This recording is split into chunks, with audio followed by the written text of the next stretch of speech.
So today we're going to add all of this onto this.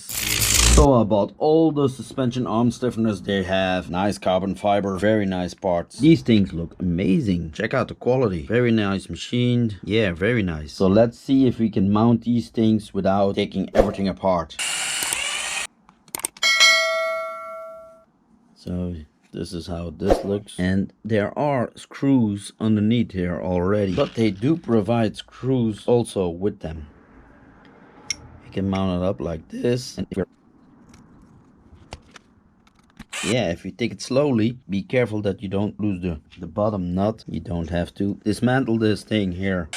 Looks pretty cool. The easiest way to mount it is you push everything down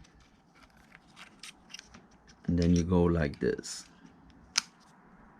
When you hear it click, it fits. But on the back screw over there, you have to loosen this one, I'm sure. Otherwise, you cannot mount it over there. Or maybe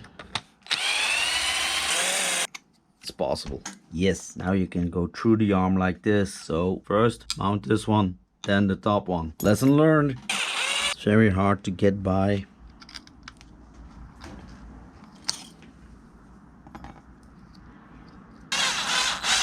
Very hard to get the screws in when you don't want to dismantle everything.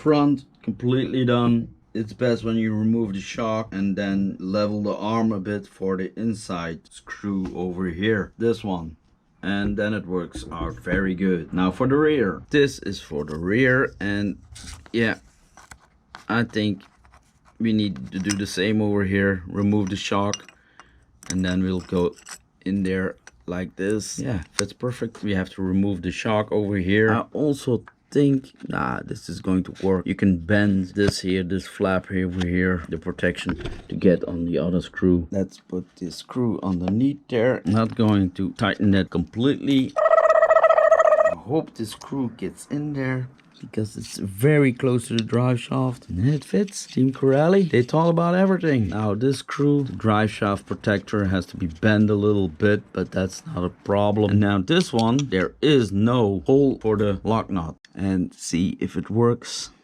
like this. Yep. So here is what I meant with the 3 lock nuts. You have 3 lock nuts over here, but not one over there. You can see it over here. 3 holes, 4 lock nuts. That's not a lock nut. So just screws into the arm. There's play on them. Pillow balls. So let's get that out of there. We don't want any play. You can see it on the bottom now. It's moving. We don't want that. And I'll show you how much play you can get out before it's binding. There is play on this one. See? Top is a little play, not much, but it's too much. The other side is even more play. See how it moves?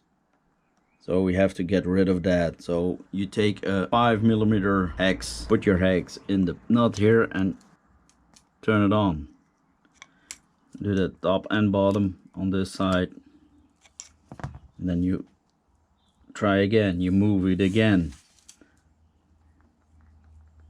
Still some play on. And again, try a little bit. Always don't do it too much, otherwise when you try to turn this doesn't work anymore when you tighten this too much. So you have to have a little play, but try to get rid of it as much as you can. Not much more play in there. I think it's adequate, and it still turns. And we're going to try this after we adjusted everything. We're going to put a battery in there and then see how it turns. If it doesn't turn quite good, you have to loosen this a little bit. The play is out there and everything turns good, so that's already good.